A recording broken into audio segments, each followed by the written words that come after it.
Assalamualaikum warahmatullahi wabarakatuh.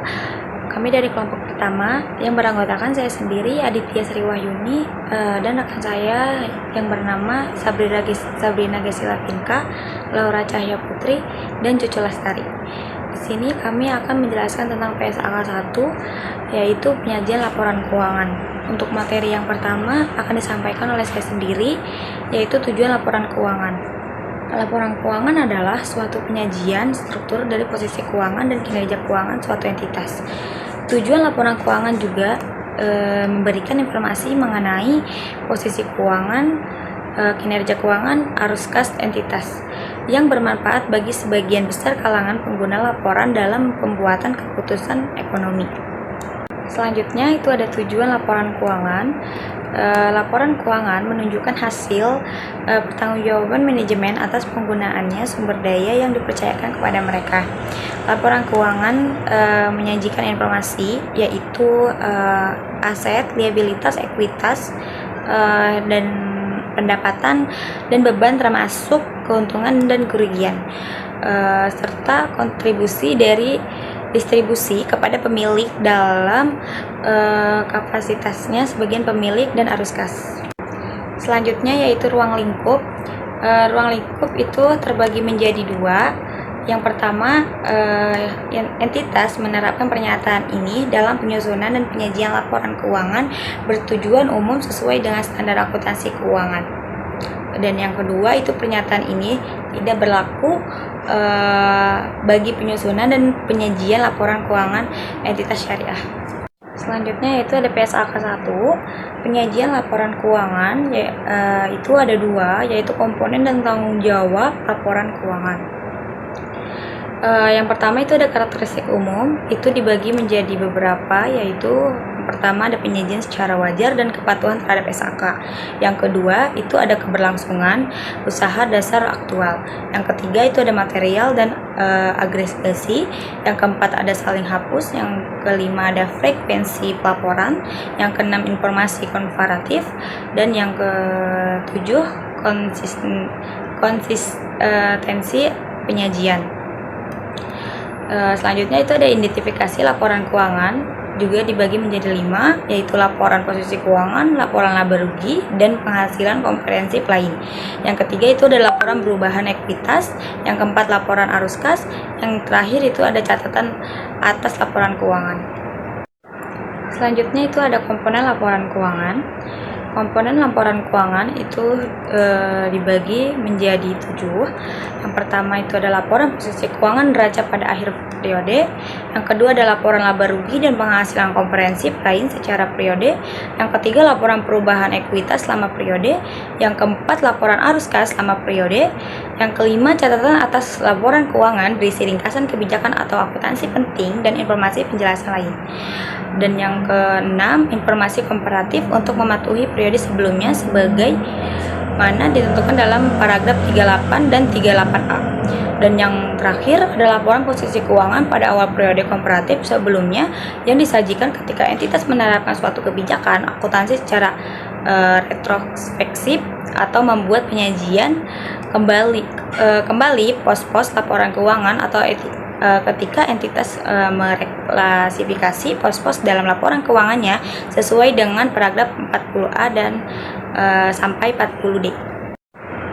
Selanjutnya ada laporan keuangan. Laporan keuangan terbagi menjadi 3, yaitu ada entitas diperkenalkan menggunakan judul laporan keuangan. Yang kedua ada entitas menyajikan semua komponen laporan keuangan lengkap dengan keutamaan yang sama. Dan yang ketiga manajemen entitas bertanggung jawab atas penyusunan dan penyajian laporan keuangan. Entitas dapat pula menyajikan terpisah dari laporan keuangan, yaitu laporan mengenai lingkup hidup dan laporan nilai tambah value added statement.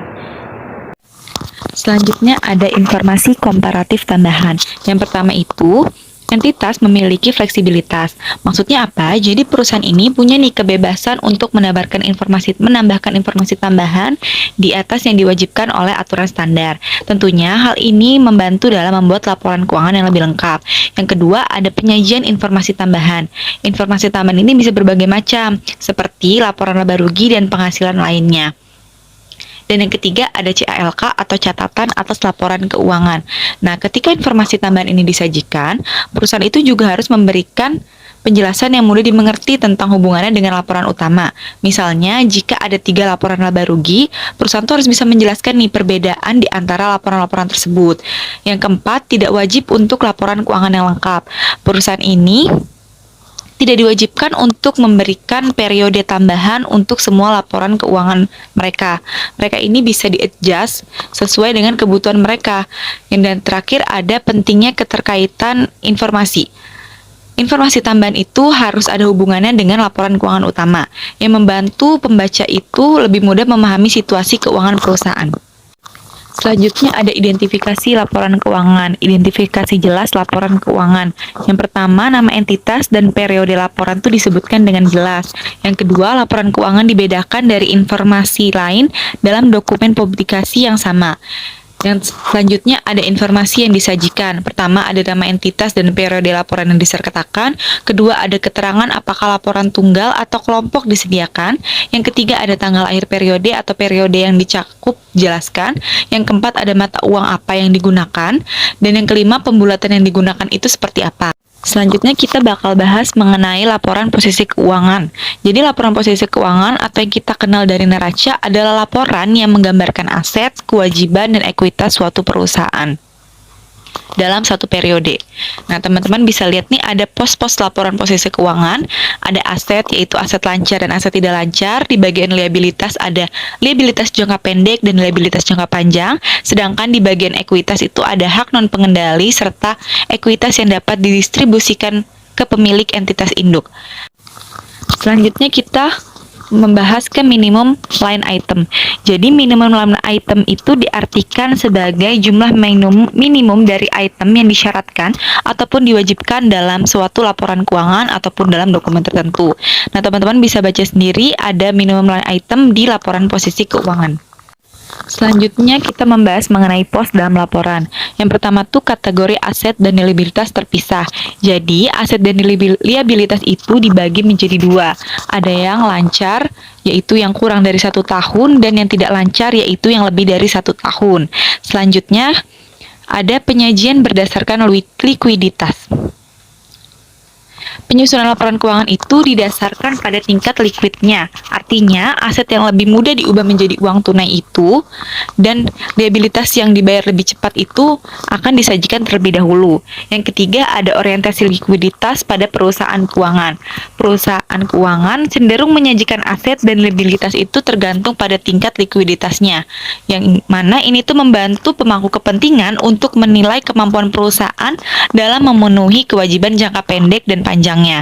Yang keempat, ada pemisahan berdasarkan periode pelunasan.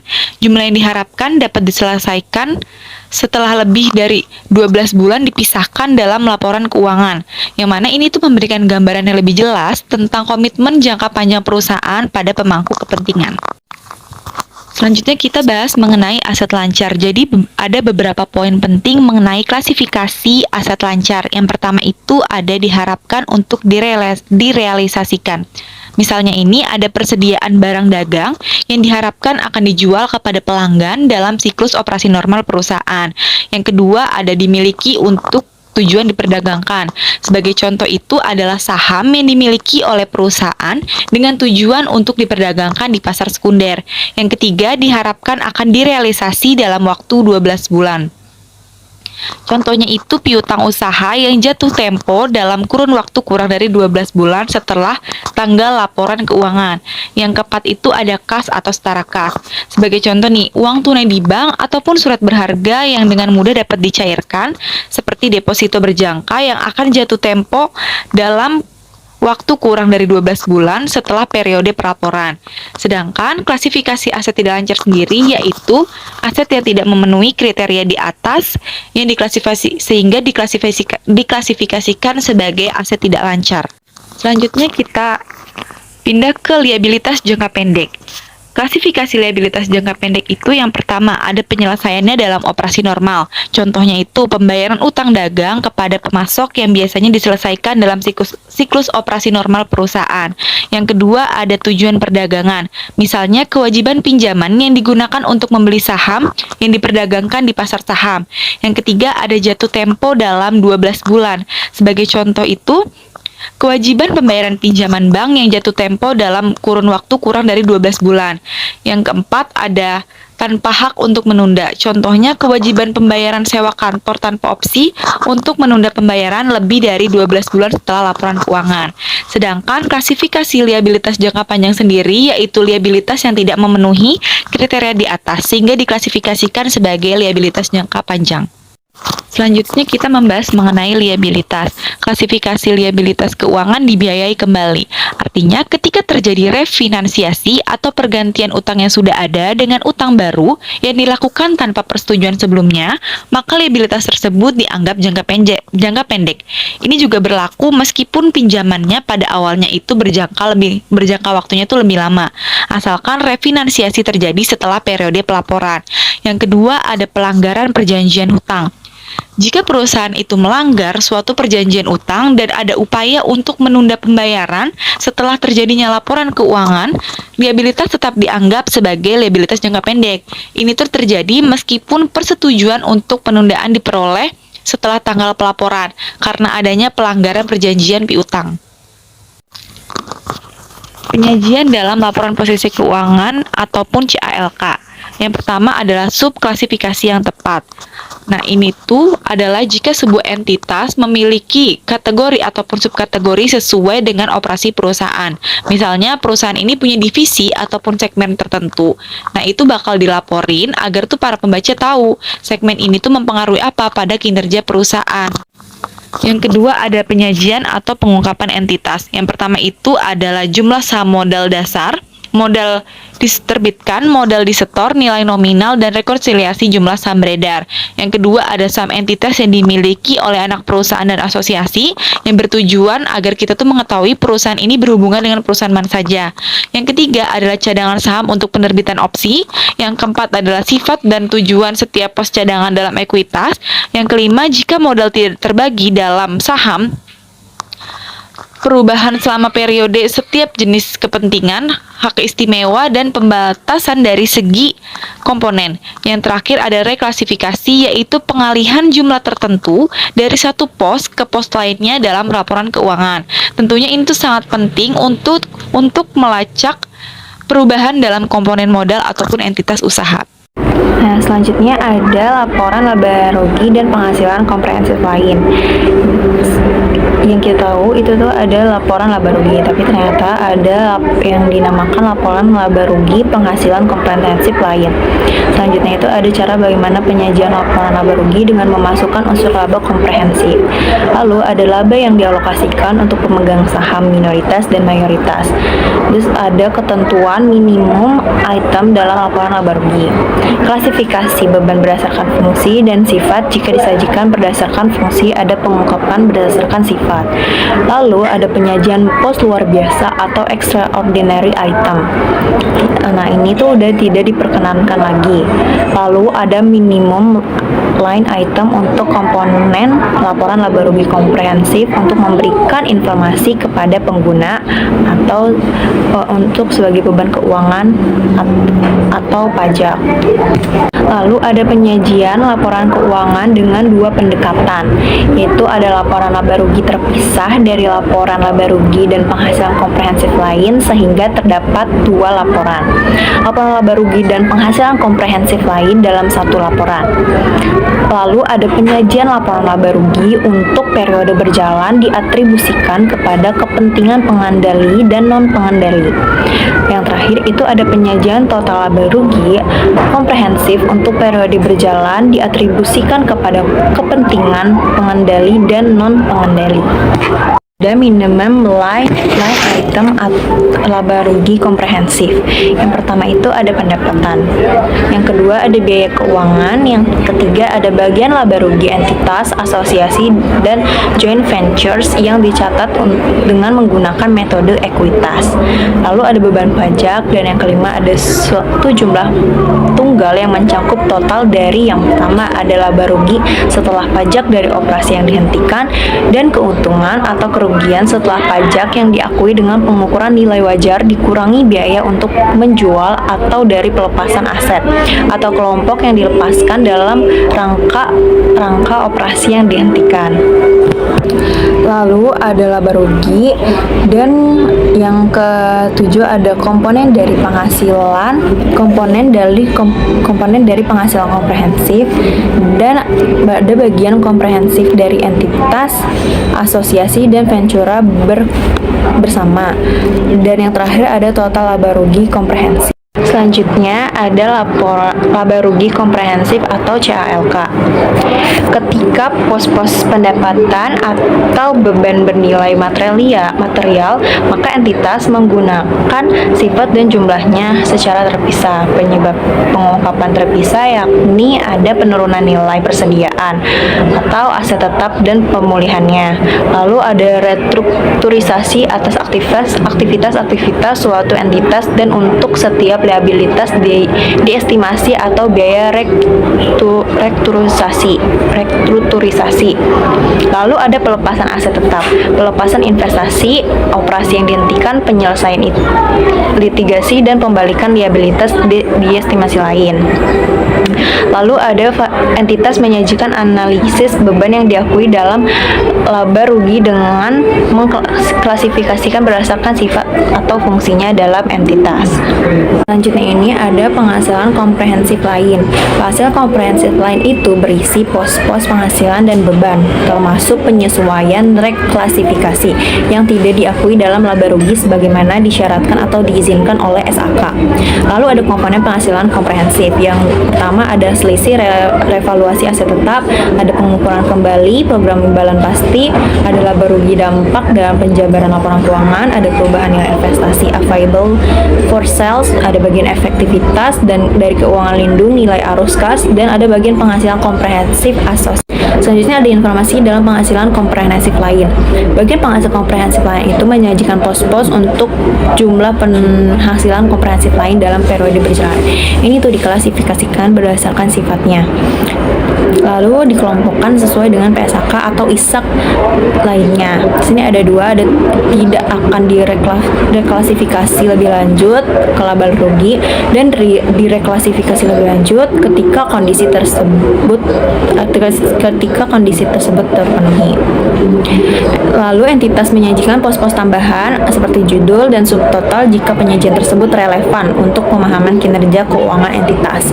Lalu ada entitas tidak diperkenankan untuk menyajikan pos-pos penghasilan dan beban seperti pos luar biasa dalam laporan laba rugi dan penghasilan komprehensif lain atau dalam catatan atas laporan keuangan. Lalu ada penghasilan komprehensif lain.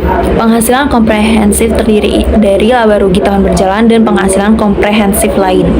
Penghasilan komprehensif adalah perubahan aset atau liabilitas menuju perubahan ekuitas yang bukan berasal dari transaksi pemilik. Tidak akan direklasifikasi lebih lanjut ke laba rugi jika yang pertama surplus revaluasi aset tetap berubah ke direklasifikasi melalui saldo laba saat didepresiasi atau ketika aset dijual. Lalu adanya penyesuaian imbalan kerja manfaat pasti bila keuntungan atau kerugian aktuaria tidak direklasifikasi. Akan direklasifikasi lebih lanjut ke laba rugi ketika kondisi tertentu. Misalnya keuntungan atau kerugian dari available for sale jika dijual reklasifikasi ke laba rugi. Cash flow hedge, lalu keuntungan atau kerugian yang efektif, lalu kontrak berakhir, nanti masuk ke laporan laba rugi. Lalu ada translasi mata uang asing dari anak perusahaan atau atau cabang. Lalu yang terakhir ada bagian penghasilan komprehensif asosiasi. Ada perubahan kebijakan akuntansi, penyajian kembali, retrospektif atau reklasifikasi. Entitas menyajikan laporan posisi keuangan ketiga pada posisi awal periode sebelumnya sebagai tambahan atas laporan keuangan komparatif minimum. Jika entitas menerapkan kebijakan akuntansi secara retrospektif, lalu ada penerapan retrospektif, penyajian kembali retrospektif atau reklasifikasi memiliki dampak material atas informasi dalam laporan posisi keuangan pada awal periode sebelumnya. Lalu ada entitas menyajikan 3 laporan posisi keuangan pada yang pertama akhir periode berjalan, yang kedua akhir periode sebelumnya, dan awal periode. Ada contoh laporan laba rugi dan penghasilan komprehensif lain konsolidasian untuk tahun yang berakhir pada tanggal 31 Desember tahun 2015. Ini adalah PT Pertamina Persero dan entitas anaknya. Nah, di sini selanjutnya ada penghasilan komprehensif lain yang tidak direklasifikasikan dari si laporan laba rugi yang tadi. Entitas melakukan revaluasi aset tetap pada 2 Januari 2015, nilai perolehannya itu 600.000 dan akumulasi depresiasinya 200.000. Aset direvaluasi menjadi 500 dan masa manfaatnya tersisa 10 tahun. Nah, jurnal saat revaluasi itu ada akumulasi depresi pada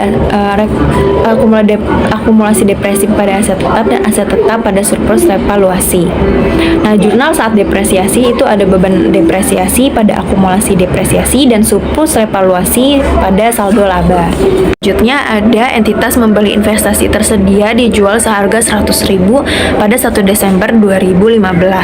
Pada 31 Desembernya nilainya itu naik menjadi 115.000 dan investasi ini dijual dengan harga 110.000 pada 1 Maret 2016. Jurnal saat pembeliannya yaitu aset keuangan tersedia untuk dijual 100.000 pada kas 100.000.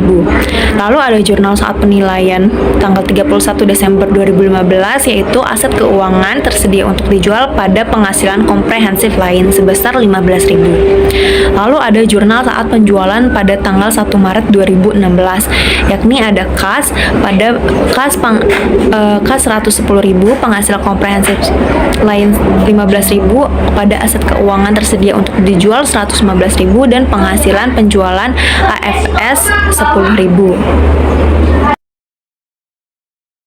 Baik, sebelumnya telah dibahas penghasilan komprehensif lain tidak direklasifikasi. Sekarang penghasilan komprehensif lain direklasifikasi.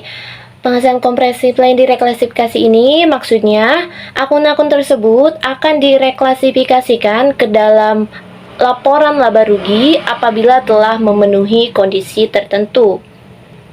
Bisa dilihat terdapat ilustrasi penerapan PSAK 1 revisi tahun 2013. Di sini disajikan annual report PTBP tahun 2014. Terdapat group income statement. Lalu ada group statement of comprehensive income. Klasifikasi beban menurut sifat. Klasifikasi ini berdasarkan faktor industri dan historis. Klasifikasi ini dianggap lebih mudah karena tidak harus mengklasifikasikan beban menurut fungsi. Lalu ada klasifikasi beban menurut sifat. Pada klasifikasi ini harus mengungkapkan informasi tambahan tentang sifat beban penyusutan atau amortisasi dan imbalan kerja. Laporan perubahan ekuitas. Laporan ini menunjukkan perubahan section modal dari perusahaan. Laporan arus kas. Laporan arus kas. Laporan ini akan dibahas lebih detail di pembahasan PSAK 2. Adapun tujuan dari penyusunan laporan arus kas memberikan informasi kepada pengguna mengenai perputaran serta kenaikan dan penurunan kas perusahaan. Yang terakhir ada catatan atas laporan keuangan. Catatan atas laporan keuangan ini berisi informasi kebijakan penting, akuntansi, dan penjelasan detail laporan posisi keuangan, laporan laba rugi, laporan perubahan ekuitas, dan laporan arus kas. Yang sebelumnya angka-angka tersebut belum secara detail, lalu disajikan kembali dalam catatan atas laporan keuangan agar pembaca lebih memahami secara detail angka-angka tersebut. Adapun tanggal efektif dan penarikan, pernyataan ini efektif untuk periode tahun buku yang dimulai pada 1 Januari 2015. Pernyataan ini menggantikan PSAK 1, penyajian laporan keuangan.